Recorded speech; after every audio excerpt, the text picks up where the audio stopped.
どうも、PDR さんです。やってまいりました。PDR さんの YouTube ニュースまとめ。一つ一つについて動画作るのがめんどくさいから。いつものように PDR さんがちょっと気になったニュースを紹介していきたいと思います。でもその前にぜひ高評価お願いします。じゃあ最初のニュース頼む。はじめ社長、女性化しそうになった過去を語る。パス。パスってこれクイズ番組じゃねえんだ。パス。酒井のり子が YouTuber デビュー。てか酒井のり子って誰だっけ？ノリピーがいんのか？おいノリピー、俺にも白い粉を分けてくれよ。ねえ、頼むよ。ちょっとでいいからさ。あの人か。はい、のりぴーが芸能界から干された芸能人の墓場じゃなくて YouTube にやってまいりました。で、やっぱちょっと賛否両論のある人なんで、最初の動画そこそこ低評価があるものの、高評価の方が多いですね。あの事件からもう10年以上経ってるから、さすがに TKO 木下みたいにはならないでしょう。のりぴーの動画絶対面白いコメントあるだろうなと期待して見に行ったら、コメントがオフになってる。おいのりぴー、そこ一番楽しみにしてたのに。頼むよ。動画の内容は？それがさ、のりぴーって結構ゆっくり喋る上に、いい感じのピアノ BGM が流れてるから、本当にそういう気持ちがあるので、なんかよくわかるんですよね。この私自身がエンターテインメントという業界にですね、携わらせていただいている夜眠れない人におすすめです。ゲーム芸人藤田が物議。小学2年生が無給で動画編集していた。藤田ですはたまに見るんですよね。あの人所有してるゲームのソフトの数やばすぎだよね。なんか藤田さんって同じコレクターとして結構共感できる部分が多いんですよね。あと、ああいう風にならないように気をつけよう。という素晴らしい反面教師でもありますね。そんな藤田さんの謎すぎる騒動。スタッフの一部が小2の甥っ子に編集を押し付けてお金を持って逃げたとのことです。今後このようなことがないようにします。本当にすみません。なんで宿題持ってきてないの？宿題はうちの犬が食べちゃったんですよ。と同じぐらい信じがたいことですね。動画の最終チェックとかしないのかな？さあ。でも気づいた時点でその動画非公開にしない？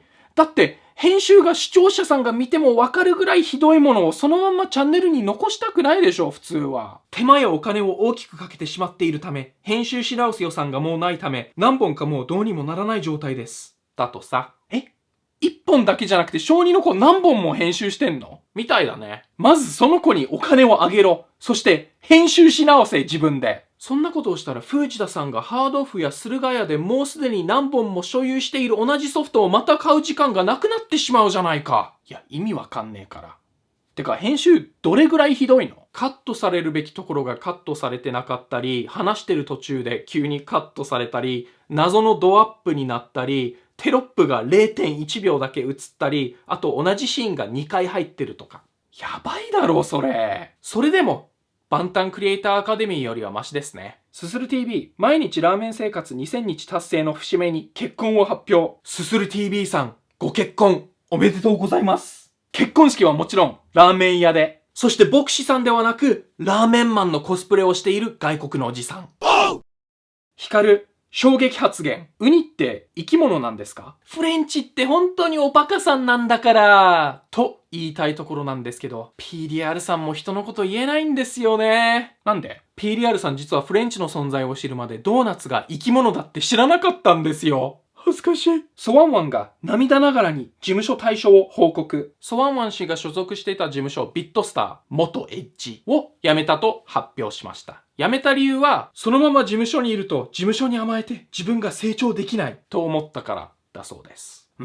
それなんか表上の理由にしか聞こえんな。多分そうだと思う。1年半前から辞めようと思ってたって言ってたし、こういうこととかしたいですって事務所に伝えても特に動いてくれなかったみたい。いやー、それマジわかる。あと、ソワンワン氏が入った時にいたクリエイターやお世話になった社員さんがみんな辞めていくのを見て、この事務所はもうダメやって悟ったんじゃない？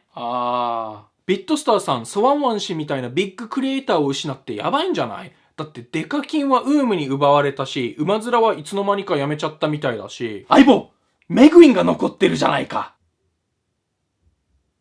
メグウィンはもうコメントする価値すらないところまで落ちてしまった。そう言いたいのか、相棒。次行こうか。はい。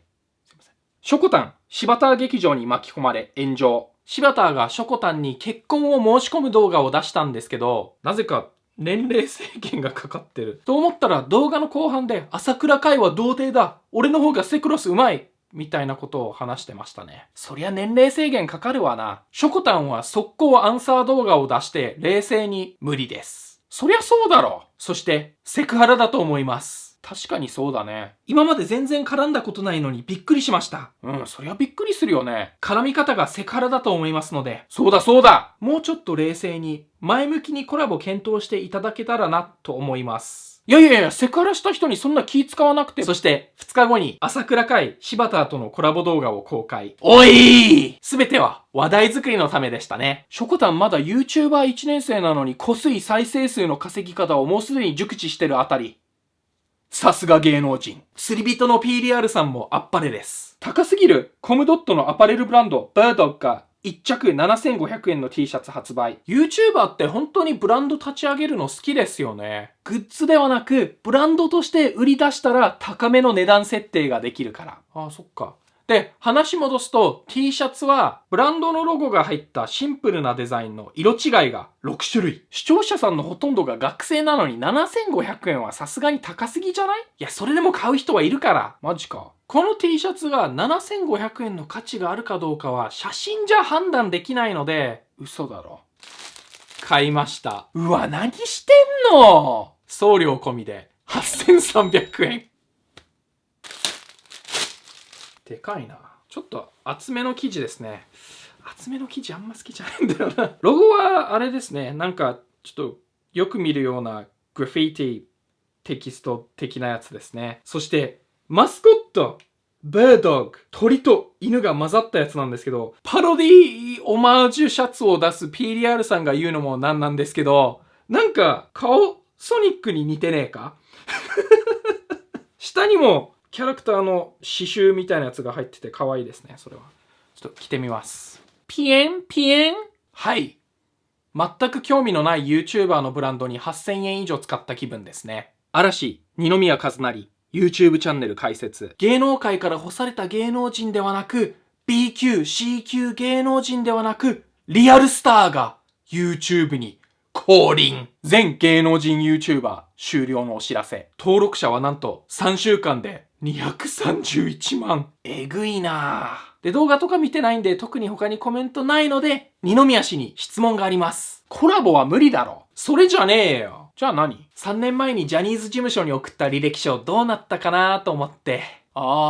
で不合格に決まってんだろ。ですよね。ヤッピ、失恋を告白。2年間の片思いで100回ぐらい振られた。元参考1で未だに絶賛炎上中のヤッピ先生の失恋動画を見たんですけど、ちょっと怖かったです。彼は好きになってしまった人に依存してしまうメンヘラ気質みたいなところがあると言ってました。ストーカー気質の間違いでは。で、タイトルに書いてあった通り2年間で100回くらい同じ人に告白して100回とも振られたそうです。1回目で諦めろよ。その人よっぽどいい人だったんだろうな。だって普通だったら2回目か3回目ぐらいで、キモいんだよこの薄っぺらい炎上系 YouTuber が。付き合いたくねっつってんだろうが！脳みそ湧いてんのかってなりますよね。相手の方ちょっと怖かったんじゃない？それありえるかも。なんかの手違いで好きになってくれないかなみたいなこと考えてたらしいですからね。最終的に相手に今後生きてる中で自分のことを好きになってくれる可能性って 1% でもある？と聞いたところ、ないと言われたそうです。よくやった！それでヤッピ先生は諦めてくれたみたいですね。多分。自分は人の気持ちを考えることのできない自己中野郎だという自覚はないのかな？ちなみにヤッピ先生の恋愛エッセイ、パクチー大好きな人もいるから自分を愛してくれる人もきっといる。絶賛発売中です。誰が買うかそんなもん。